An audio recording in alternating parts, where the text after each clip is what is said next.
हाँ, कल देखो, कल अपन क्या पढ़े, वाईडीएससी का एक तरीके से मैथमेटिकल सेटअप देखे थे। क्या देखे थे? Mathematical setup. और उससे पहले इंटरफेरेंस के बारे में बताया था। किस बारे में बताया था? है ना। और वाईडीएससी का जो मैथमेटिकल सेटअप है ना, फ्रिंज विड्थ, फिर आपका position of maxima, position of minima, path difference, ये सारी चीजें आपको बताया गया था। और उससे पहले इंटरफेरेंस बताया गया था। क्या बताया गया था? इंटरफेरेंस, कोहेरेंट सोर्स क्या होता है, रिजल्टेंट एम्पलीट्यूड कैसे निकालते हैं, रिजल्टेंट इंटेंसिटी कैसे निकालते हैं, ये बता दिया गया। अब उसके बाद अपने को वेव ऑप्टिक्स में आगे जानना जो है वो है वेव फ्रंट और क्या, हाइजन प्रिंसिपल। वेव फ्रंट और क्या, हाइजेंस प्रिंसिपल। वेव फ्रंट क्या होता है? वेव फ्रंट, ध्यान देना, locus of all those points, locus of क्या, विच आर हैविंग क्या, same phase, which are having क्या, वो सारे पॉइंट्स का लोकस जिनका फेज क्या हो, सेम हो। जैसे मान लो कि ये कोई आपका पॉइंट सोर्स है, ये क्या है, सही है, कौन सोर्स है, पॉइंट सोर्स। बल्ब समझ सकते हो, तो बल्ब से वेव चारों तरफ निकल रहा होगा, ऐसे स्फेरिकल फॉर्म में फैल रहा होगा एनर्जी। एनर्जी कैसे फैल रहा होगा? स्फेरिकल फॉर्म में, ठीक। तो बल्ब क्या है, सोर्स है। बल्ब क्या है, सोर्स। तो अगर इसका इक्वेशन मान लो y बराबर किसका, सोर्स का, y बराबर a sine omega T plus के एक्स, ओमेगा टी प्लस क्या, के एक्स। तो ये दूरी, ये दूरी, ये सारी दूरी बराबर होंगे। ये सब दूरी को x1 मान लेता हूं। क्या मानता हूं दूरी को? ये दूरी भी कितना, x1, ये दूरी भी कितना, x1, ये दूरी भी कितना, x1, ये दूरी भी कितना, x1। तो वो पार्टिकल जो x1 दूरी पे होंगे, कितनी दूरी पे होंगे, उनका इक्वेशन क्या हो जाएगा, y डैश। y डैश हो जाएगा a sine omega T plus क्या, के x1। क्या हो जाएगा? और क्या सबका फेज यही हो जाएगा? सबका फेज कितना हो जाएगा, ओमेगा टी प्लस क्या, के x1। तो ये सारे पार्टिकल जो है कितने दूरी पे, x1 दूरी पे, उनका फेज क्या है, सेम है। उनका फेज क्या है? तो इनसे बनने वाला जो शेप है, ये सारे पार्टिकल्स को मिलाने से जो बनने वाला शेप है वो क्या क्या कहलाएगा, वो वेव फ्रंट। क्या कहलाएगा? तो वेव फ्रंट कैसे लिखोगे? Locus of all those points which are having क्या, same phase, which are having क्या, है ना, आर सेड टू बी क्या, वेव फ्रंट। क्या कहा जाएगा उसको? वो दिक्कत आता है। फिर उसके बाद आपको बताएगा टाइप्स ऑफ वेव फ्रंट। क्या बताएगा? टाइप्स ऑफ वेव फ्रंट में कितने वेव फ्रंट बताएंगे आपको? 3 टाइप के। कितने टाइप के? पहला बताएगा क्या, स्फेरिकल। पहला क्या बताएगा? स्फेरिकल के लिए सोर्स क्या होना चाहिए, point source. Spherical wave front अभी भी देखे थे, पॉइंट सोर्स ही तो था। तो स्फेरिकल वेव फ्रंट कुछ इस टाइप का बनता है। कौन सा वेव फ्रंट?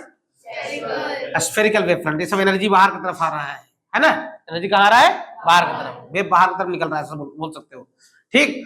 तो ये जो वेव फ्रंट बना ना, ये स्फेरिकल वेव फ्रंट हो गया। कौन सा वेव फ्रंट हो गया? Spherical wave front. क्लियर हो, है ना। ये 90 डिग्री होगा एंगल वाला। ये एंगल कितना होगा, 90 डिग्री, है ना। जो direction of propagation of wave जो है, डायरेक्शन ऑफ प्रोपगेशन ऑफ क्या है, वेव फ्रंट पे क्या होता है, परपेंडिकुलर होता है। वेव फ्रंट पे क्या होता है, और हाइजन प्रिंसिपल में भी ये बात बोली गई थी, है ना। उसके बाद दूसरा वेव फ्रंट क्या बताएगा, सिलेंड्रिकल। उसमें सोर्स क्या होगा, लाइन सोर्स।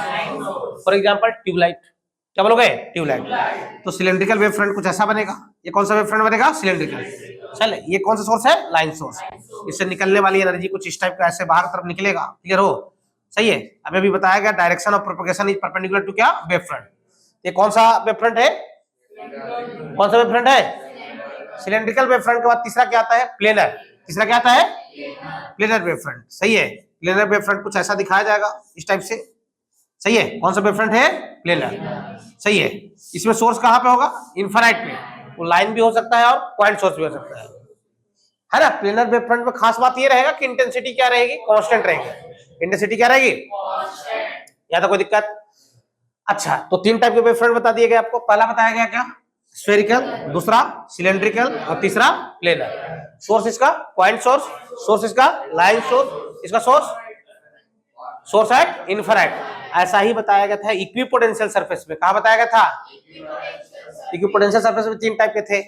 कौन सा, स्फेरिकल, सिलेंड्रिकल और क्या, प्लेनर। उसके बाद आपको बताया गया हाइजन प्रिंसिपल। क्या बताया गया, क्या बताएगा, कौन सा प्रिंसिपल, हाइजन प्रिंसिपल की पहली बात थी क्या, direction of propagation of wave. Direction of propagation of क्या, wave is always perpendicular to क्या, वेव फ्रंट। जो वेव जो प्रोपगेट होता है वो वेव, है ना, फ्रंट पे हमेशा क्या होता है, परपेंडिकुलर होता है। क्या होता है, जैसे मान लो ऐसा वेव फ्रंट है आपका, इस टाइप का वेव फ्रंट है सपोज। सही है, सही है। तो वेव प्रोपगेट होगा ना, तो वो इसके साथ कितना एंगल बनाएगा, 90 डिग्री। कितना एंगल बनाएगा, तो direction of propagation of wave is क्या, ऑलवेज परपेंडिकुलर टू क्या, वेव फ्रंट। ये हाइजन प्रिंसिपल का पहला नियम है। ठीक। दूसरा नियम बताया गया time taken by each ray, time taken by क्या, from one wave front to another wave front is always same, always क्या, मान लो कि वेव फ्रंट एक ये है, दूसरा वेव फ्रंट ये है, ठीक, बोलो भाई। तो सुनना ध्यान से, यहां से मान लो कि वेव ऐसे निकल रहे हैं बाहर की तरफ, वेव कहां निकल रहे हैं, बाहर की तरफ, सही है। तो क्या बोला गया, जैसे मान लो कि ये पॉइंट ए है और पॉइंट बी है, और ये मान लो पी है और क्या है, क्यू है। तो वेव को ए से बी तक जाने में, मतलब पहला वेव फ्रंट से कहां तक, दूसरा वेव फ्रंट तक, या फिर पी से क्यू तक जाने में जो वेव को लगने वाला समय है वो क्या रहेगा, सेम रहेगा। क्या रहेगा, ये कौन सी बड़ी बात है सर, दूरी भी सेम है, स्पीड भी सेम है। अभी तो आपको लग रहा होगा कोई नई बात नहीं है। अगर मान लो कि यहां और यहां का मीडियम मैं चेंज कर दूं तो क्या लगता है आपको, वेव का स्पीड यहां पे सेम रहेगा। यहां पे वाटर ले लूं और यहां पे वैक्यूम ले लूं तो यहां पे और यहां पे क्या वेव का स्पीड सेम रहेगा, नहीं। लेकिन तो भी टाइम टेकन बाय क्या, time taken by each ray from one wave front to another wave front is क्या, मीडियम अलग भी रहेगा तो भी ए से बी तक जाने का समय और पी से क्यू तक जाने का समय क्या रहेगा, सेम रहेगा। हाँ भले यहां अगर मीडियम अलग कर दोगे तो यहां का स्पीड सेम नहीं रहेगा, डिस्टेंस सेम नहीं रहेगा, लेकिन समय क्या लगने वाला है, टाइम क्या रहेगा, सेम। तो time taken by each ray from one wave front to another wave front is क्या, ऑलवेज सेम। तीसरी बात आपको बताई गई है ना हाइजन प्रिंसिपल में कि every particle on the wave front, every particle on the क्या, मान लो ये स्फेरिकल वेव फ्रंट है, इसका सोर्स क्या है, पॉइंट सोर्स है, सोर्स क्या है, सही है। तो every particle on the wave front, इस वेव फ्रंट में जितने भी पार्टिकल हैं, every particle on the wave front acts as a new source, acts as a क्या, that new source is called क्या, सेकेंडरी सोर्स और सेकेंडरी वेवलेट। उस नए सोर्स को क्या बोला जाता है, सेकेंडरी सोर्स और सेकेंडरी वेवलेट। और सेकेंडरी वेवलेट को कुछ ऐसा दिखाया जाता है इस टाइप से, कॉपी में आप देख रहे होंगे, सही है। ऐसे किसको दिखाया जाता है, सेकेंडरी वेवलेट को इस टाइप से, सही है, बोलो भाई। अच्छा सर ये पूरा पूरा नहीं दिखाए हो, आधा आधा दिखा रहे हो ऐसे करके। इसके आगे एक बात लिखा हुआ होगा, energy propagated by secondary wavelet, energy propagated क्या, सेकेंडरी वेवलेट या सेकेंडरी क्या, सोर्स। सेकेंडरी सोर्स जो होता है कौन, वेव के वेलोसिटी के डायरेक्शन में ज्यादा एनर्जी प्रोपगेट करता है। नहीं समझे आपने क्या बोला, वेव ऐसे बाहर निकल रहा था, वेव ऐसे बाहर निकल रहा है साइड में, तो ये जो सेकेंडरी सोर्स है ना यहाँ पे, ज्यादा एनर्जी प्रोपगेट इधर ही करेगा, ज्यादा एनर्जी इधर ही प्रोपगेट करेगा, किधर, राइट साइड में। मतलब 99% एनर्जी अपना इधर ही प्रोपगेट करने वाला है। तो इधर वेव फ्रंट दिखाने का कोई ज्यादा मतलब नहीं है। तो एनर्जी रेडिएट बाय क्या, secondary source is much more in direction of क्या, प्रोपगेशन ऑफ क्या, वेव। जिधर वेव प्रोपगेट होगा सेकेंडरी सोर्स उधर एनर्जी ज्यादा रेडिएट करेगा। क्लियर हो, ये थे किसके नियम, हाइजन के, किसके नियम थे। अब इसमें सवाल भी आपको बताया गया, सवाल में अगर आपको थोड़ा थोड़ा याद हो तो मैं जल्दी जल्दी बता दूं आपको, सुनना ध्यान से। कि बोला गया भाई साहब देखिए ऐसे वेव फ्रंट गिर रहे हैं, अगर आपको थोड़ा ढंग से याद हो तो, ये मान लो N1 है, ये मान लो क्या है N2 है, और N2 बड़ा है किससे, N1 से, सही है। ये रेयर और ये क्या है, डेंस है। और ऐसे वेव फ्रंट गिराए जा रहे थे, ऐसे क्या गिराए जा रहे थे, तो आपसे पूछा गया था कि भैया रिफ्रैक्शन के बाद वेव फ्रंट का शेप बताओ। वेव फ्रंट 45 डिग्री पे गिराए गए थे, कितने डिग्री पे गिराए गए थे, तो after refraction shape of wave front क्या होगा, अल्फा 45 डिग्री से बड़ा, 4 ऑप्शन दिया था, सही है। अल्फा 45 डिग्री से छोटा, तीसरा ऑप्शन था, है ना, alpha is equal to 45 degree. ऐसा ही पूछा गया था आपसे, याद आया, अरे आया। तो इसको डील करने का मैं तरीका आपको सिखाया था कि अपन वेव फ्रंट कभी भी डील नहीं किए हैं, वेव फ्रंट को कभी भी डील अपन ज्यादातर किसको डील करते हैं, रे को। किसको डील करते हैं, इसके लिए सबसे अच्छा आइडिया क्या बनाओ, रे, क्या बनाओ। और आपको पता है कि रे परपेंडिकुलर होता है किसमें, वेव फ्रंट में। अब बोलो यार, रे परपेंडिकुलर होता है किसमें, तो रे गिरा दिया ऐसे, ये 45 तो ये भी 45, तो ये वाला भी क्या 45, मतलब एंगल ऑफ इंसिडेंस कितना है 45, एंगल ऑफ इंसिडेंस क्या है। और स्नेल्स लॉ लगाओगे N1 sin I बराबर क्या, N2 sin R। या फिर ऐसे भी सोचो, ray going from rare to क्या, then it will shifted towards the क्या, नॉर्मल। क्या नॉर्मल तरफ शिफ्ट हो जाएगा, तो ये जो एंगल आएगा थीटा मान लेते जो भी है, ये थीटा क्या 45 से कम आएगा, क्या 45 से क्या आएगा, कम आएगा। तो समझना ध्यान से, जब दूसरे मीडियम में रे गई तो ऐसे गई, और ये एंगल थीटा जो कि 45 से क्या है, कम है। इसका वेव फ्रंट बनाएगा तो इसमें क्या आ जाएगा, परपेंडिकुलर, क्या आ जाएगा रे। अब सोचो ये थीटा, तो ये वाला 90 माइनस थीटा, तो ये वाला भी क्या थीटा, थीटा ही तो अल्फा है, थीटा ही तो क्या है, थीटा को ही क्या बोल रहा है वो, अल्फा। ये 45 से बड़ा है कि छोटा है, 45 से क्या है, छोटा है। बात समझ में आया। फिर दूसरा आपको सवाल करवाएगा था, आपको अगर थोड़ा याद हो तो, कि ये लेंस था, क्या था ये, इस पे ऐसे वेव फ्रंट गिराए जा रहे थे। कौन से वेव फ्रंट है सर, कौन से वेव फ्रंट है, कौन से वेव फ्रंट है? तो प्लेनर वेव फ्रंट पे क्या रे बनाएंगे तो रे क्या कुछ ऐसे गिरेगा। तो आपसे पूछा गया था रिफ्लेक्शन के बाद शेप बताओ वेव फ्रंट का, तो कैसा हो जाएगा, स्फेरिकल वेव फ्रंट। कैसा बनेगा? अच्छा, फिर ऐसा एक मिरर भी लेके बताया था आपको, क्या लेके बताया था, मिरर। मिरर पे भी इस टाइप के वेव फ्रंट गिराए जा रहे थे। अरे बोलो यार, तो रिफ्लेक्शन के बाद आपसे शेप ऑफ क्या पूछा गया था, वेव फ्रंट। इसका भी आंसर क्या था, स्फेरिकल। क्या था? तो ये कहानी थी आपकी हाइजन प्रिंसिपल और किसकी, वेव फ्रंट की। किसी कहानी थी, हाइजन प्रिंसिपल और किसकी, यहां तक कोई दिक्कत? उसके बाद वाईडीएससी का आपको थियोरेटिकल सेटअप बताया गया है ना, कि वाईडीएससी जब एक्सपेरिमेंट किया गया तो क्या क्या दिक्कतें हुई थी यंग्स के साथ, कैसे कैसे एक्सपेरिमेंट किया गया था। कल जो अपन बात किए थे मैथमेटिकल सेटअप था, क्या था? थोड़ा सा मैं आपको रिमाइंड करवा दूं, ध्यान रहे। सोर्सेज ऐसे थे, ये S1 था और ये क्या था, S2 था, दोनों के बीच की दूरी D था और ये दूरी क्या था, बड़ा D था। यहाँ पे बनने वाला मैक्सिमा सेंट्रल मैक्सिमा कहलाया था, क्या कहलाया था?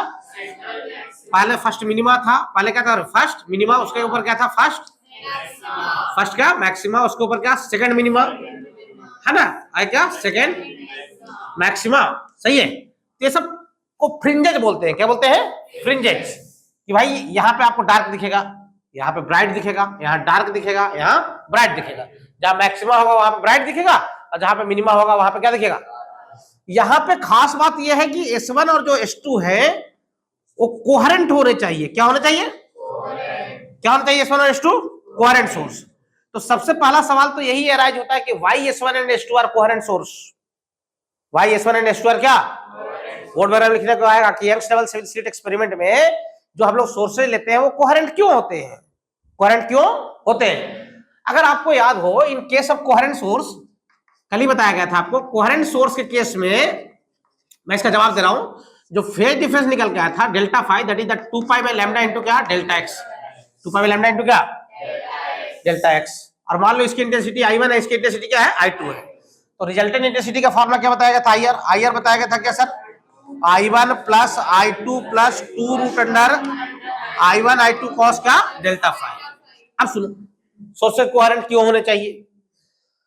अगर सोर्सेज कोहेरेंट है, सोर्सेज क्या है, तो क्या फेज डिफरेंस टाइम पे डिपेंड कर रहा है? ओनली डिपेंड्स ऑन क्या, location. In case of coherent sources, in case of क्या, phase difference only depends on क्या, location. Phase difference does not changes with क्या, टाइम। फेज डिफरेंस टाइम के साथ चेंज कौन? अच्छा, फेज डिफरेंस अगर समय के साथ चेंज नहीं होगा तो क्या रिजल्टेंट इंटेंसिटी समय के साथ चेंज होने वाला है? तो in case of coherent source, in case of क्या, resultant intensity does not changes with time. Resultant intensity समय के साथ चेंज नहीं होगा। जैसे ये पॉइंट है, इस पॉइंट पे चाहे जितना भी इंटेंसिटी हो जाए ये समय के साथ बदलने वाला। अभी मिनिमा है, मिनिमा के केस में यहाँ पे इंटेंसिटी 0 है, मैक्सिमा है, अगर दोनों को बराबर मान लो तो यहाँ पे 4 आई, तो मैक्सिमा के केस में यहाँ पे कितना जाएगा, 4 आई। तो ये 0 है तो 0 रहेगा ही, ये समय के साथ बदलने वाला। और ये मैक्सिमा है तो इसकी इंटेंसिटी 4 आई है, तो ये हमेशा क्या रहेगा, 4 आई। तो कोहेरेंट सोर्स के केस में, किसके केस में, रिजल्टेंट इंटेंसिटी समय के साथ चेंज, समय के साथ चेंज नहीं होता है। किसके केस में, कोहेरेंट सोर्स के केस में resultant intensity does not depends on क्या, टाइम, है ना, ओनली डिपेंड्स ऑन क्या, लोकेशन। तो intensity of any particular location does not change with क्या, टाइम, समय के साथ चेंज। जिससे समय के साथ अगर इंटेंसिटी चेंज नहीं होगा तो इससे फायदा ये होगा कि फ्रिंजेज ऑब्जर्व करना आसान काम रहेगा। फ्रिंजेज हमें क्लियरली कहां पे, स्क्रीन पे विजिबल होंगे। बोलो भैया, तो अगर सोर्सेज कोहेरेंट रहेंगे तो स्क्रीन पे जो फ्रिंजेज है, स्क्रीन पे जो क्या है, उसको अपन क्लियरली क्या कर पाएंगे, आइडेंटिफाई कर पाएंगे। क्लियरली क्या कर पाएंगे।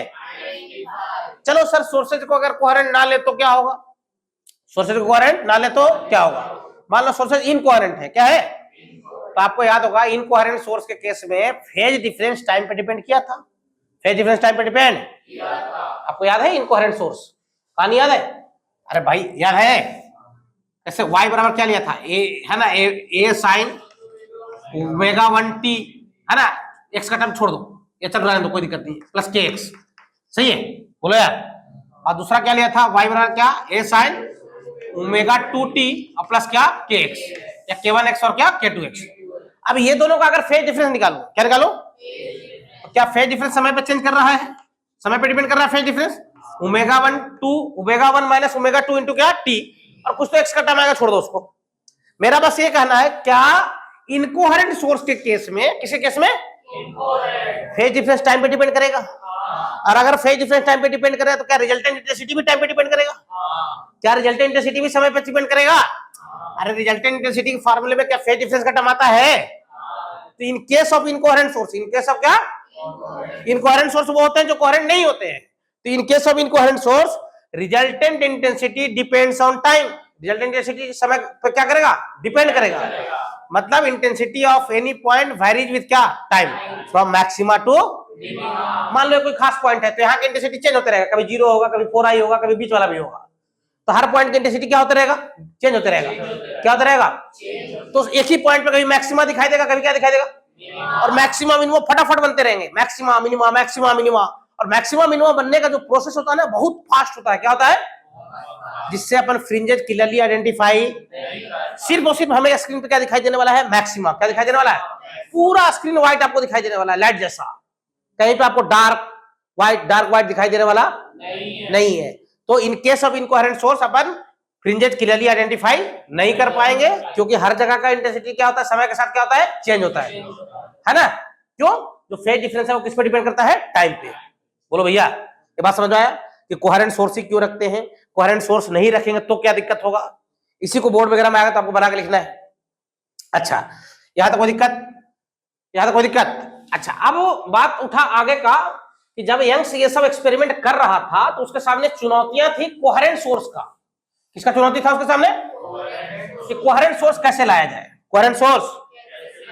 तो यंग्स पहले क्या किया, मार्केट गया और मार्केट से 2 बल्ब खरीद के लाया, क्या खरीद के लाया, और बिल्कुल आइडेंटिकल खरीदा, सेम कंपनी का, सेम कॉन्फ़िगरेशन रखा, ये भी 100 वाट का, ये भी 100 वाट का, कंपनी भी सेम थे, सब चीज सेम थी, तो मतलब डिट्टो एक दूसरे के, समझ लो ट्विंस थे दोनों बल्ब। बोलो भाई, और लगा भाई साहब यंग्स को क्या लगा कि अब तो कोहेरेंट सोर्स बन जाएंगे। बोलो भाई, अरे बोलो, गया एक्सपेरिमेंट किया, गया एक्सपेरिमेंट किया, क्या उसको फ्रिंजेस दिखाई दिए कि नहीं दिखाई दिए, फ्रिंजेस दिखे कि नहीं दिखे, नहीं दिखे।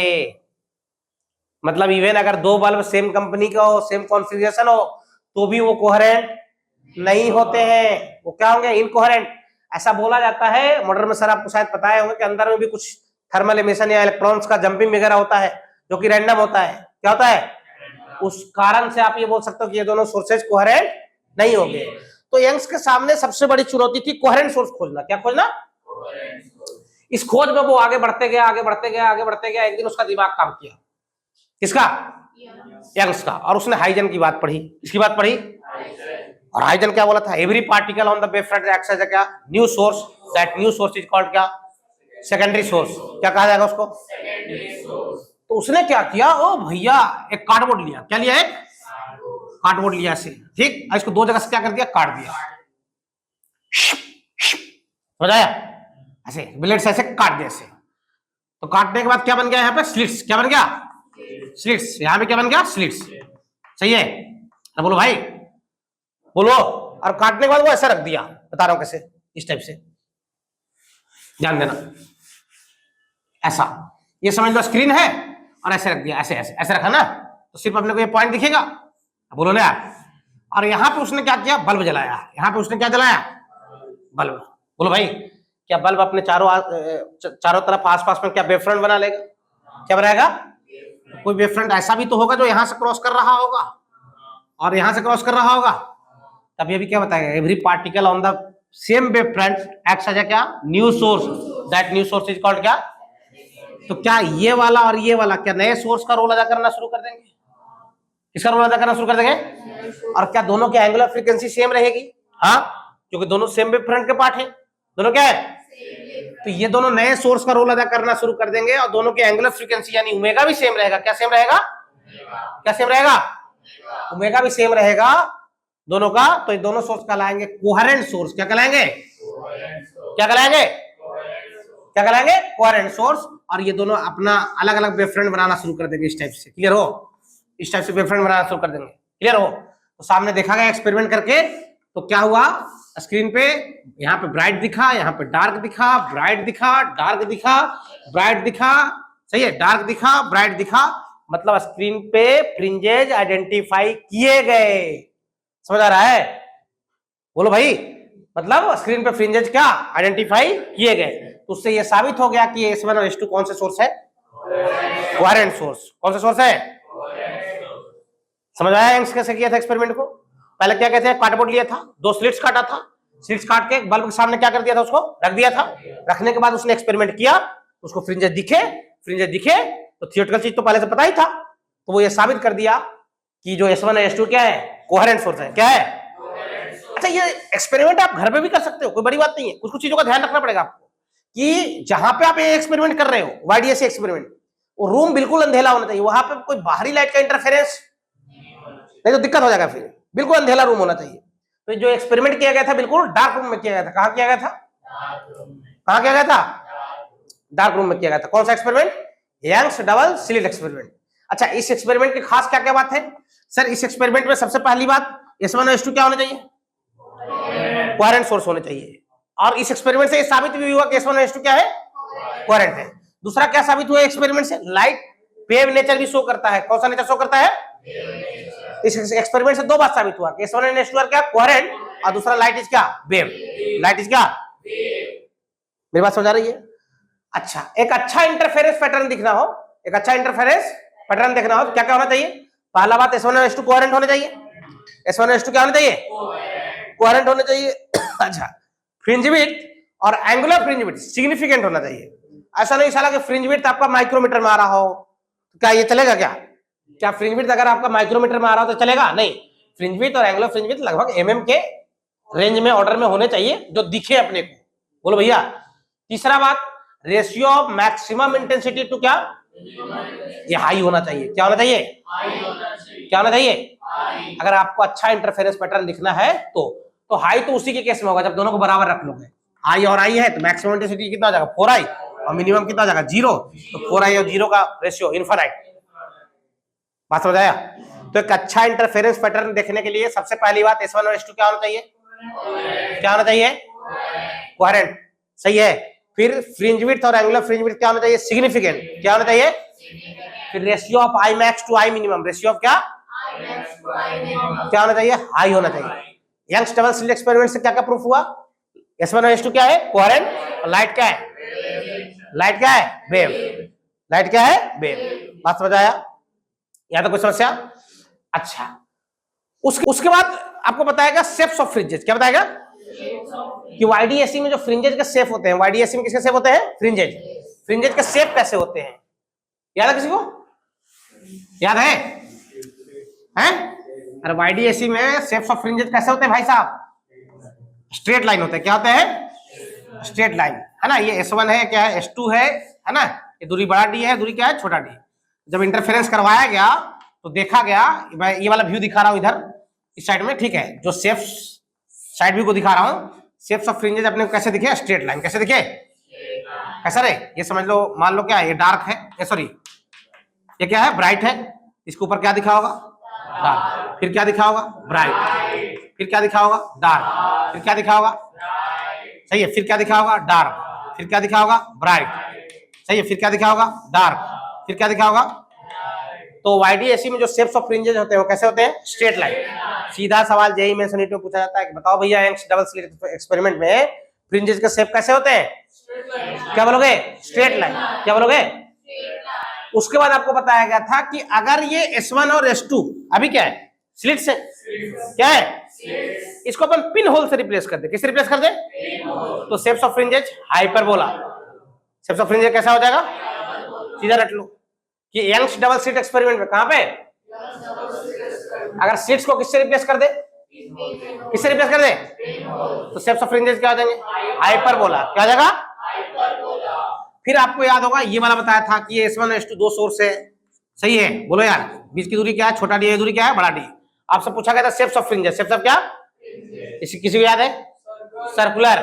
कैसे शेप्स बनेंगे, कैसे बनेंगे, सर्कुलर फ्रिंजेस बनेंगे। कोई दिक्कत है तक? फिर एक मिरर भी रख के करवाया था, याद है? देख लेना कॉपी में। अब उसके बाद आपको बताया गया लाइट की वैरायटी, यही है ना। उसके बाद लाइट की क्या बताई गई? वैरायटी। लाइट की वैरायटी में बताया गया आपको, सुनना ध्यान से, मोनोक्रोमेटिक लाइट, बाइक्रोमेटिक लाइट और क्या? Polychromatic light. मेरी बात समझ आ रही है? मोनोक्रोमेटिक लाइट वो होते हैं सिंगल वेवलेंथ वाले लाइट, सही है। लाइट विच आर हैविंग क्या? Single wavelength, which are having क्या? वैसे लाइट जिनका सिंगल वेवलेंथ हो उसको क्या बोलते हैं? Monochromatic light. Bichromatic double wavelength वाली लाइट, क्लियर हो, उसको क्या बोलते हैं? बाइक्रोमेटिक। और पॉलीक्रोमेटिक मल्टीपल, दो से ज्यादा वेवलेंथ वाली लाइट को क्या बोलते हैं? Polychromatic light. कौन सी लाइट बोलते हैं? ये सब लैंग्वेज है, क्वेश्चन में यूज किए जाते हैं, क्लियर हो। जैसे आपको एक सवाल करवाया गया था वाईडीएससी में, बढ़िया सवाल था, सुनना ध्यान से, कि ऐसा सेटअप है, ये छोटा डी है और ये बड़ा डी है। अपन छोटा डी की वैल्यू ले लेते हैं 1 mm है, और बड़ा डी ले लेते हैं कितना? 1 मीटर। बड़ा डी कितना लेते हैं? यहाँ पे आपको बताया गया था बाइक्रोमेटिक लाइट गिराया जा रहा है। क्या गिराया जा रहा है? है ना? कौन सा लाइट गिराया जा रहा है? इसका वेवलेंथ 6000 एंगस्ट्रॉम है और कितना है? 4800 एंगस्ट्रॉम, सही है। 6000 एंगस्ट्रॉम यानी 4800 एंगस्ट्रॉम। कहाँ गिराया जा रहा है? वाईडीएससी सेटअप पे। कहाँ पे? तो ऊपर वाले का वेवलेंथ कितना है? 6000। नीचे वाले का? तुम गधे हो, ऊपर भी 6000 और 4800 वाले हैं, नीचे भी 6000 और 4800 वाले हैं। ऊपर भी दोनों वैरायटी की लाइटें हैं और नीचे भी दोनों वैरायटी की लाइटें हैं। सही पढ़ा रहा हूं भाई? हम जो इंटरफेरेंस पढ़ रहे हैं 6000 वाले को 6000 वाले से ही करवाएंगे, और 4800 वाले को क्या?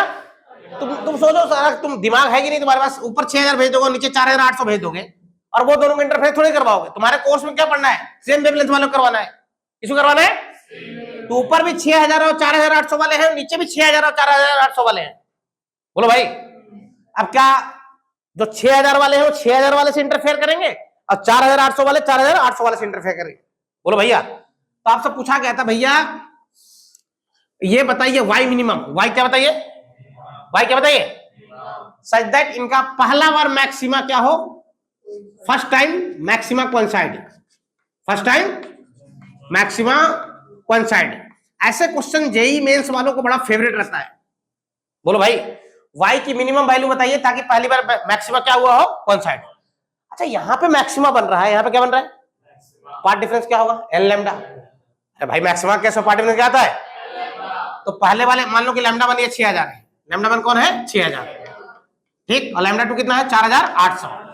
तो भैया अगर यहाँ पे मैक्सिमा है, यहाँ पे क्या है? तो मैक्सिमा का कैसे पार्ट डिफरेंस क्या होगा वहां पे? L lambda. तो पहले वाले का जो पार्ट डिफरेंस हो जाएगा n1 लैम्डा, और दूसरे का पार्ट डिफरेंस कितना? दोनों का पार्ट डिफरेंस बराबर होना चाहिए, क्योंकि दोनों एक ही जगह मिले हैं। बोलो ना यार। तो n1/n2 जो हो जाएगा वो कितना जाएगा? लैम्डा 2 बाई क्या? लैम्डा 1। लैम्डा 2 कितना? 4800 बाई 6000, यानी कितना है? 4 बाई क्या? 5। n1/n2 का कितना वैल्यू हो गया? 4/5। इसका मतलब पहले लाइट का चौथा मैक्सिमा, पहले लाइट का चौथा मैक्सिमा और दूसरे लाइट का पांचवा मैक्सिमा वहां पे कोइंसाइड किए। बोलो भाई, पहले लाइट का कौन सा मैक्सिमा? चौथा, और दूसरे लाइट का कौन सा? तब वाई निकालना जानते ही हो, अगर पहले लाइट के हिसाब से चलना चाहोगे। बोलो भैया, तो फोर्थ मैक्सिमा का हाइट याद है? 4 लैम्डा डी बाई क्या? डी। पहले वाले के हिसाब से चले हो तो लैम्डा 1 लेना, और अगर मान लो कोई बच्चा दूसरे वाले के हिसाब से चलना चाहता है तो यहाँ 5 लिखेगा। यहाँ क्या लिखेगा? 5 लैम्डा 2 डी बाई क्या? डी। बोलेगा बताओ वो वाई बताओ, जब उनकी मैक्सिमा दूसरी बार कोइंसाइड हुए होंगे तो दूसरी बार कब होगा? इसका 8वां मैक्सिमा, इसका क्या? 10वां। तीसरी बार इसका 12वां, इसका क्या? 15वां। इसी रेशियो में आगे बढ़ते जाओगे, कोई दिक्कत? अब सारी वैल्यूज पता है, आप निकाल लीजिए। एक सवाल और करवाया था और एक मिनिमा के लिए भी करवाया था, याद आ रहा है? बोलो भाई। अब उसके बाद बताया गया use of white light in YDSC, ये बताया गया ना, use of white light in क्या? वाईडीएससी। देखो कल आपको जब वाईडीएससी में मैं पोजीशन ऑफ मैक्सिमा बताया तो पोजीशन ऑफ मैक्सिमा क्या था? 0। पहला मैक्सिमा क्या था? 0 बना, that is the central maxima, that is क्या? Central maxima. तो पहला मैक्सिमा 0 पाया, क्या वो वेवलेंथ पर डिपेंड कर रहा है? क्या वो वेवलेंथ पर डिपेंड कर रहा है? नहीं, वो तो सिर्फ 0 है यार, चाहे कोई भी वेवलेंथ हो। बोलो भाई, तो व्हाइट लाइट जब वाईडीएससी सेटअप पे गिराया जाता है, white light is the combination of 7 colour. कितने कलर का कॉम्बिनेशन है? एंड वेवलेंथ कितने होंगे इसमें? इनफाइनाइट वेवलेंथ होंगे। कितने वेवलेंथ होंगे? तो अगर आप व्हाइट लाइट यहां पे गिराते हो, यहां पे क्या गिराते हो? White light. बोलो भैया, तो सबका सेंट्रल मैक्सिमा तो यही दिखने वाला है, चाहे वो लाल कलर हो, चाहे वो येलो हो, चाहे वो पिंक है, या चाहे वो ब्लू है, कोई भी कलर हो, सबका सेंट्रल मैक्सिमा एक ही जगह पे आने वाला, क्योंकि सेंट्रल मैक्सिमा वेवलेंथ पे डिपेंड नहीं करता। तो ये बताओ सेंट्रल मैक्सिमा पे यहाँ पे स्पॉट कैसा दिखने वाला है आपको? कौन सा कलर? क्या दिखने वाला है? व्हाइट। क्या दिखने वाला है? व्हाइट। बाकी जगह पे ऊपर में कहीं पे भी सब एक साथ तो कोइंसाइड नहीं होंगे, कोई 2 कोइंसाइड हो सकते हैं, कोई 3 हो सकते हैं, कोई 4 हो सकते हैं, लेकिन इसमें इनफाइनाइट वेवलेंथ है ना यार, 7 वेवलेंथ है, 7 कलर है, 4000 से 8000 एंगस्ट्रॉम के बीच में जितने भी वेवलेंथ है सब आए हैं इसमें। अरे बोलो यार, तो बाकी अब कहीं पे भी कोइंसाइड होने वाले? तो पूरे स्क्रीन में एक ही जगह है जहां पे सबका मैक्सिमम बना होगा, और वो क्या है? Central maxima. और सेंट्रल मैक्सिमा क्या दिखेगा अपने को? व्हाइट। क्या दिखेगा? तो सबसे पहली बात, व्हाइट लाइट वाईडीएससी में यूज इसलिए किया जाता है टू प्रिडिक्ट द क्या? Central maxima. सेंट्रल मैक्सिमा को प्रिडिक्ट करने के लिए क्या यूज किया जाता है? क्या यूज किया जाता है? अच्छा एक और बात, व्हाइट लाइट गिरा है, क्या गिरा है? सबसे पहला मिनिमा किसका दिखने वाला है? पहला मिनिमा किसका दिखने वाला है? अरे यार, फर्स्ट मिनिमा का पोजीशन क्या पढ़ाया? Lambda D by 2d। ये पहला मिनिमा का पोजीशन था, और मैक्सिमा का पहला मैक्सिमा का पोजीशन? अरे बड़ा डी और छोटा डी तो सबके लिए सेम है। सबसे पहले मिनिमा किसका दिखेगा? फर्स्ट। और कौन से कलर का व्हाइट लाइट गिरा हो तो? Violet, red, orange. किसका? पहला मिनिमा रेड का दिखेगा सबसे ऊपर जाने पे। अजीब। अरे इधर देखो ना, उधर कहां देख रहे हो भाई? हाइट ये क्या? मिनिमा का हाइट है। मिनिमा का हाइट किस पे डिपेंड करेगा? लैम्डा पे। जिसका लैम्डा ज्यादा होगा क्या है? उसका मिनिमा ऊपर होगा। जिसका लैम्डा ज्यादा होगा क्या? उसका मैक्सिमा भी ऊपर होगा। तो स्क्रीन से जस्ट अपन ऊपर जाए तो पहला मिनिमा किसका दिखेगा? ये तो पूछ रहा हूं ना यार, पहला मिनिमा किसका दिखेगा? वायलेट का। किसका? अब पहला मैक्सिमा किसका दिखेगा? मैक्सिमा भी वायलेट का ही दिखने वाला है। स्क्रीन से जैसे ही आप ऊपर जाओगे तो सबसे पहला मिनिमा आपको वायलेट का दिखने वाला है, पहला मैक्सिमा भी किसका दिखने वाला है? और सबसे ऊपर मैक्सिमा किसका दिखने वाला है? और सबसे ऊपर मिनिमा रेड का, क्योंकि रेड का वेवलेंथ ज्यादा होगा तो उसके मैक्सिमा और मिनिमा का हाइट क्या होगा? ज्यादा होगा। और वायलेट का क्या होता है? वेवलेंथ कम होता है, उसका मिनिमा और मैक्सिमा कहां होगा? नीचे होगा, सेंट्रल मैक्सिमा का आसपास में होगा। अरे बोलो यार, एक और क्रांतिकारी सवाल इसमें बताया गया था कि अगर मान लो कि कोई सेंट्रल मैक्सिमा से ऊपर की तरफ मूव करे, सेंट्रल मैक्सिमा से कहां मूव करे? ऊपर की तरफ। सेंट्रल मैक्सिमा से कहां मूव करे? तो उसको सबसे पहला कलर क्या अपीयर होगा? याद है किसी को? अगर हम लोग सेंट्रल मैक्सिमा से ऊपर की तरफ जाए तो which colour appear first? Colour कौन सा अपीयर होगा पहले? Colour which colour appear first? Red. बताया था, समझाया था। रेड की जैसे ही ऊपर जाते हैं तो रेड की इंटेंसिटी घटने का रेट स्लो होता है, बाकी की इंटेंसिटी घटने का रेट क्या होता है? रेड से क्या होता है? ज्यादा रहता है। जैसे ही ऊपर जाओगे तो रेड की हावी रहेगा। ये बड़ा कंफ्यूजिंग बात है भाई। सही जवाब यही है कि अगर सेंट्रल मैक्सिमा से हल्का ऊपर जाए तो सबसे पहले अपने को कलर क्या अपीयर होने वाला है? रेड। हाँ ये बात सही है, पहला मिनिमा वायलेट का दिखेगा, पहला मैक्सिमा वायलेट का दिखेगा, सबसे ऊपर मैक्सिमा किसका दिखेगा? रेड का, और सबसे ऊपर मिनिमा भी किसका दिखेगा? लेकिन अगर सेंट्रल मैक्सिमा के ऊपर मूव करे, सेंट्रल मैक्सिमा कहां मूव करे? तो पहला कलर क्या अपीयर होने वाला है? रेड। रट लेना, समझाया भी था क्लास में, बहुत ढंग से समझाया हूं भाई। कोई दिक्कत आता? कभी समझाने का उतना टाइम नहीं है, कोई दिक्कत आता? अच्छा, उसके बाद बताया गया आपको ऑब्लिक इंसिडेंस, ये है ना उसके बाद? कौन सा इंसिडेंस?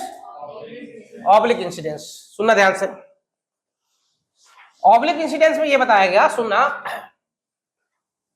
कि अब जो रे गिरा रहे हैं ना वाईडीएससी में, क्या गिरा रहे हैं? रे। सुनना ध्यान से, वो रे सीधा नहीं गिरा रहे हैं, ठीक? वो रे को ऐसे गिरा रहा हूं, इस टाइप से। बोलो भाई, बोलो। इस टाइप से रे गिराया जा रहा है। मान लेते हैं वाला एंगल क्या है? अल्फा। ये वाला एंगल क्या है? ठीक। ये डी है, ये बड़ा डी है, कोई दिक्कत नहीं है। तो आपको नहीं लग रहा है कि ऊपर वाला रे घुसने से पहले ऊपर वाला रे कुछ थोड़ा ज्यादा एक्स्ट्रा चल चुका है? अरे भाई, यहां पे पहुंचने से पहले ही ऊपर वाला रे नीचे वाले रे के कंपेयर कुछ ज्यादा चल चुका है। तो ऑब्लिक इंसिडेंस के केस में जो ऊपर वाला रे है उसका इनिशियल पाथ डिफरेंस भी है। क्या है इनिशियल? अब सोचो कि ये वाला एंगल अल्फा, तो ये अल्फा होगा, तो ये 90 माइनस अल्फा, तो ये वाला कितना रहे अल्फा होगा, ये वाला भी कितना अल्फा, और ये दूरी कितना डी। तो इसको इनिशियल पार्ट डिफरेंस भी मिल चुका है भाई साहब, और इनिशियल पार्ट डिफरेंस कितना है डी साइन अल्फा। अभी ये डी और ये अल्फा, तो ये वाला कितना जाएगा डी साइन। तो ऑब्लिक इंसिडेंस में यहां है जो ऊपर वाले रे को, ऊपर वाला रे पहले ही एक्स्ट्रा चल चुका है, ऊपर वाला रे कितना एक्स्ट्रा चल चुका है डी साइन अल्फा। अगर रे ऐसे गिराऊं ऊपर से नीचे की तरफ तो कौन सा रे, तो नीचे वाला एक्स्ट्रा चलेगा कितना डी साइन। क्लियर हो? तो अब जो यहाँ पे पार्ट डिफरेंस जीरो होता था, अब पार्ट डिफरेंस यहाँ पे जीरो होने वाला, अब यहाँ पे पार्ट डिफरेंस जीरो होने वाला, अब यहाँ पे एक पार्ट डिफरेंस आ जाएगा that is the D sine alpha, that is the क्या, मतलब अब यहाँ पे सेंट्रल मैक्सिमा तो नहीं बनने वाला है। सेंट्रल मैक्सिमा, सेंट्रल मैक्सिमा कहां शिफ्ट होगा, ऊपर के नीचे, ऊपर के नीचे, क्यों ऊपर शिफ्ट होगा, क्यों, देखो ये रे तो पहले ही एक्स्ट्रा चल चुका है। अब सेंट्रल मैक्सिमा के लिए पार्ट डिफरेंस कितना होना चाहिए जीरो, जीरो मतलब दोनों रे द्वारा चली गई दूरी क्या होना चाहिए ज्यादा। जब तक ऊपर नहीं शिफ्ट करो तब तक नीचे वाला रे द्वारा जो चली गई दूरी है वो कैसे बैलेंस कर पाएगा। मान लो तुम बोलते हो सर सेंट्रल मैक्सिमा नीचे शिफ्ट करते हैं, तो देखो फिर से ऊपर वाली रे की दूरी क्या हो जाएगा ज्यादा हो जाएगा, और नीचे वाला क्या रहेगा कम। एक तो ऑलरेडी पहले ज्यादा चल चुका था और ज्यादा चला रहे हो इसको, अब बोलो ना यार। तो सेंट्रल मैक्सिमा कहां शिफ्ट हो जाएगा इस केस में, सेंट्रल मैक्सिमा शिफ्टेड अप, कहां शिफ्ट कर जाएगा रे अप। क्लियर हो? अच्छा कितना शिफ्ट होगा क्या, ये दूरी निकाल सकते हैं क्या, कितना शिफ्ट होगा क्या, ये दूरी निकाल सकते हैं। सुनना ध्यान से, इसको यहां मिला दिया और इसको यहां मिला दिया, पक्का बोलो बोलो। और यहाँ पे है कौन सेंट्रल मैक्सिमा, यहाँ पे कौन है, तो यहाँ पे पार्ट डिफरेंस कितना होना चाहिए, कितना चाहिए पार्ट डिफरेंस। यानी कहने का मतलब ये है कि S1 ये वाला ऊपर वाला रे कितना चला है S1P, S1 और एक्स्ट्रा और चला है कितना डी साइन अल्फा, क्या चला रे, और नीचे वाला रे कितना चला है S2P। क्या दोनों आपस में बराबर होना चाहिए, बराबर होगा तभी तो दोनों का पार्ट डिफरेंस जीरो होगा यार। ये समझ में आ रहा है कि बराबर लिखा हूं वो, अरे समझ में आ रहा है। तो यहां से डी साइन अल्फा की वैल्यू कितना निकल के आ जाएगा S2P माइनस, और ये पुराना वाला पार्ट डिफरेंस है जो डी साइन थीटा आता था, क्या आता था, अरे यार नॉर्मल केस में जो पार्ट डिफरेंस आया था यार, तो डी साइन अल्फा बराबर क्या आ जाएगा रे डी साइन थीटा, क्या डी से डी कट जाएगा, तो थीटा बराबर क्या अल्फा, थीटा क्या आ जाएगा अल्फा। तो मान लो 30 डिग्री दिया है, तो इधर से भी मिला दो इसको, है ना, ये भी क्या आ जाएगा 30 डिग्री, और tan थीटा लगा दो y by D, tan theta क्या लगा दो काम हो जाएगा आपका। ये किसकी कहानी थी, ऑब्लिक इंसिडेंस की, किसी कहानी थी, यहां तक कोई दिक्कत। उसके बाद आपको बताएगा ऑप्टिकल पाथ, क्या बताएगा ऑप्टिकल पाथ, उसको मैं बहुत ढंग से आपको क्लास में बताया था, लेकिन यहाँ पे मैं थोड़ा सा तेजी से निकाल रहा हूं। ऑप्टिकल पाथ में मैं आपको बताया था, सुनना ध्यान से, ऑप्टिकल पाथ सुना, ऑप्टिकल पाथ में बताया था कि अगर मान लो इधर एयर है और इधर एयर है, बोलो भाई, और ये पॉइंट ए है और ये पॉइंट बी है और ये दूरी टी है, तो पॉइंट ए और बी के बीच में पार्ट डिफरेंस कितना हो जाएगा टी, किसके बराबर होगा टी। क्लियर हो? और अगर मान लो कि इधर एयर है और इधर म्यू है और फिर रे ऐसे गिरा, ये ए है क्या है बी है, ये ए है क्या है। अब बताओ एयर के रेस्पेक्ट में, किसके रेस्पेक्ट में, अब पार्ट डिफरेंस ए और बी के बीच में कितना होगा म्यू टी, कितना, देखने में लग रहा है टी चल रहा है, लेकिन एयर के रेस्पेक्ट में कितना चला वो म्यू टी, कितना रे म्यू टी। अगर मान लो कि ऐसा रखूं, इधर n1 है और इधर भी n1 है, चलो अभी बताओ अभी पार्ट डिफरेंस कितना है ए और बी में टी, कितना रे, और अगर मान लो कि इधर n1 रखूं और इधर क्या रखूं n2, सही है, बोलो भाई, और ये टी है, ये क्या है, अब बताओ पार्ट डिफरेंस कितना आ जाएगा ए और बी में, है n2 by n1, n2 by क्या, और ऊपर में मल्टीप्लाई में क्या टी, बोलो भाई। तो कोई भी इस टाइप का स्लैब रख दोगे तो देखने में लगेगा आपको टी चल रहा है, लेकिन रियल में उसका पाथ कितना है म्यू टी, कितना है, कितना। अच्छा ये बताओ पिछले वाले के कंपेयर में अगर इससे इसको कंपेयर करूं, इससे इसको, तो एक्स्ट्रा कितना चला, एक्स्ट्रा एक्स्ट्रा यहां चला म्यू टी और यहां चला कितना टी ना, तो एक्स्ट्रा कितना चला म्यू टी माइनस टी, यानी म्यू माइनस 1 इंटू टी। मेरा कहना यह है कि अगर यहाँ पे एयर रहता और एयर को किससे रिप्लेस किया, स्लैब से, किससे रिप्लेस किया, तो स्लैब के कारण एक्स्ट्रा कितना हुआ, mu minus 1 into T, mu minus extra path due to slab, extra path due to क्या, स्लैब, स्लैब के कारण एक्स्ट्रा पाथ कितना, म्यू माइनस 1 इंटू टी। इसको एयर से कंपेयर कर रहे हैं और चला ये कितना, ये वाला पाथ कितना चला, म्यू टी, कितना चला रे, इसी म्यू टी को बोलते हैं ऑप्टिकल पाथ। क्या बोलते हैं? तो याद रखना कि अगर कोई भी वाईडीएसी सेटअप में अपन कोई स्लैब इंट्रोड्यूस कर देंगे, क्या कर देंगे, तो स्लैब के कारण भी एक एक्स्ट्रा पाथ आता है, that is the mu minus 1 into T. Mu minus 1 into क्या, अब बता रहा हूं कैसे, सुनना ध्यान से, कैसे इंट्रोड्यूस किए थे। ये आपका वाईडीएसी सेटअप था, ठीक, सब चीज ठीक था, बड़ा डी था, छोटा डी था, यहाँ पे रे गिर रहे थे ऐसे, क्या गिरा था ऐसे, और यहाँ पे एक स्लैब रख दिया था, क्या रख दिया था, स्लैब की मोटाई टी और रिफ्रैक्टिव इंडेक्स क्या, म्यू। बोलो यार, बोलो, तो क्या लग रहा है यहाँ पे पार्ट डिफरेंस 0 होगा, है क्या, स्लैब के कारण एक्स्ट्रा पाथ हो जाएगा, यहाँ पे कितना आ जाएगा, म्यू माइनस, ये एक्स्ट्रा कौन चला है, कौन सा वाला रे, ऊपर वाला के नीचे वाला है, सेंट्रल मैक्सिमम कहां शिफ्ट होगा, ऊपर, ऊपर वाला एक्स्ट्रा चला है तो सेंट्रल मैक्सिमम कहां शिफ्ट होगा, ऊपर, अभी जो समझाया था। तो आपसे कोई पूछेगा बताओ भैया सेंट्रल मैक्सिमा कितना ऊपर शिफ्ट हुआ, क्या निकाल सकते हो आप, फिर से वही बात, मान लेते हैं कि यहाँ पे सेंट्रल मैक्सिमा है, यहाँ पे क्या है, तो सेंट्रल मैक्सिमा पार्ट डिफरेंस कितना होना चाहिए, 0। ये रे असल में ऐसे ही घुस के गया है स्लैब से होते हुए, ठीक है, बोलो भैया। तो ऊपर वाला रे कितना चला, एक तो देखने में चल रहा है S1P, और स्लैब के कारण एक्स्ट्रा कितना चला, म्यू माइनस 1 इंटू टी, और नीचे वाला सिर्फ कितना, S2P, फिर जाकर उधर माइनस कर लो, तो म्यू माइनस 1 इंटू टी बराबर क्या, S2P minus that is the D sine theta, D sine, और आपको याद होगा यहाँ पे साइन थीटा को ही tan थीटा लिख दिए थे, ये क्या आ जाएगा, डी tan थीटा, अब बोलो यार, और tan थीटा क्या लिख दिए थे, y by D.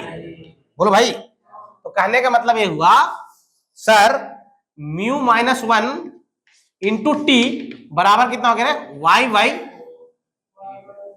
By D into क्या, छोटा डी ना, तो y की वैल्यू कितना आ जाएगा, म्यू माइनस 1 टी बड़ा डी बाई क्या, छोटा डी। इतना दूरी ऊपर उठ गया कौन, central maximum, mu minus 1 T D by क्या, डी, टी डी बाई क्या, डी। ध्यान रहे बड़ा डी कहां होगा, ऊपर, और छोटा डी कहां होगा। आपसे पूछेगा बताओ कितने फ्रिंजेज ऊपर क्रॉस किए, कितने फ्रिंजेज, तो फ्रिंज विड्थ तो वही रह जाएगा, फ्रिंज विड्थ रहेगा लैम्डा डी बाई क्या, डी। तो क्या कर देना है, y से किसको डिवाइड कर देना है, बीटा, तो जितने फ्रिंजेज क्रॉस किए वो मिल जाएगा, जितने फ्रिंजेज क्रॉस किए हैं वो मिल जाएगा। अब सोचो 2 स्लैब रख दो, एक यहाँ और एक यहाँ, बोलो ना यार, कितने स्लैब रख दो, मान लो यहाँ पे रखूंगा म्यू1, यहाँ पे रखूं म्यू2, यहाँ पे रखूं म्यू1, यहाँ पे क्या, अब बोल दो म्यू1 बड़ा है म्यू2 से, ऊपर वाले का रिफ्रैक्टिव इंडेक्स ज्यादा है, कहां वाले से, बोलो भाई, तो ज्यादा कौन चला, ऊपर वाला नीचे वाला, ऊपर वाला, कितना चला एक्स्ट्रा, म्यू1 माइनस म्यू2 इंटू क्या, टी। बोलो यार सही है। अब फिर से पूछेगा सेंट्रल मैक्सिमम का हाइट बताओ भाई, इसका हाइट बताओ, फिर वही बात, S1P plus mu one minus 1 into t, और क्या S2P plus mu two minus 1 into t, और S2P और S1P को एक साथ रख लो, और फिर से वही काम कर दो, कितना हाइट है वो मिल जाएगा आपको। अरे बोलो ना यार, कितना हाइट है, मिल जाएगा, यहां तक कोई दिक्कत। फिर उसके बाद आपको बताया गया, यहां तक कोई समस्या,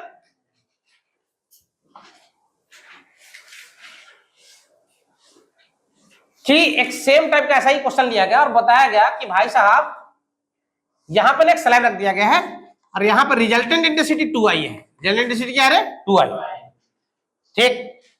तो शायद आपसे टी की वैल्यू मांगा गया था, किसी वैल्यू मांगा गया था, लैम्डा और डी के टर्म में, किसी टर्म में।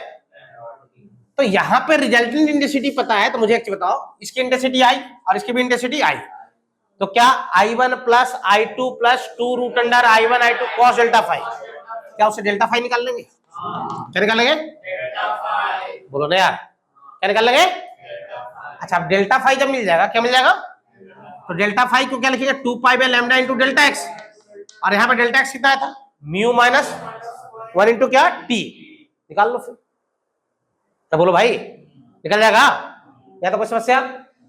उसके बाद एक सवाल ऐसा करवाया गया जिसमें स्लैब भी रखा गया और ऑब्लिक भी करवा लिया गया, ऐसा था, याद करो, ये वो यहां पे स्लैब रख लिए थे, याद है, या नीचे में स्लैब रख लेते हैं, नीचे में रखे होंगे ना, नीचे में स्लैब रख लिया, S1 है क्या, S2 है, और ऐसा ऑब्लिक करवा दिया। बोलो यार, और आपसे पूछा जा रहा है कि भाई यहाँ पे रिलेशन बताओ, और ये अल्फा एंगल पे गिराया जा रहा है, किस पे गिराया जा रहा है, यहाँ पे रिलेशन बताओ ताकि सेंट्रल मैक्सिमा यही रह जाए, सेंट्रल मैक्सिमा। तो जो ऑब्लिक के कारण एक्स्ट्रा पार्ट डिफरेंस कितना था, डी साइन अल्फा, कितना था रे, डी साइन, ये डी है क्या, बड़ा डी, और इसके कारण एक्स्ट्रा कितना था, क्या ये दोनों बराबर हो जाएंगे तो क्या सेंट्रल मैक्सिमा वही रह जाएगा, क्योंकि फिर पार्ट डिफरेंस के टर्म में ये दोनों जो एक्स्ट्रा आएंगे वो दोनों कैंसल आउट हो जाएंगे ना यार। निकाल लो फिर जो निकालना है। अब बोलो भाई, ये कहानी किसकी थी, जब स्लैब को इंट्रोड्यूस किया था किसके बीच में है, कहा, YDAC सेटअप पे, कहां पे,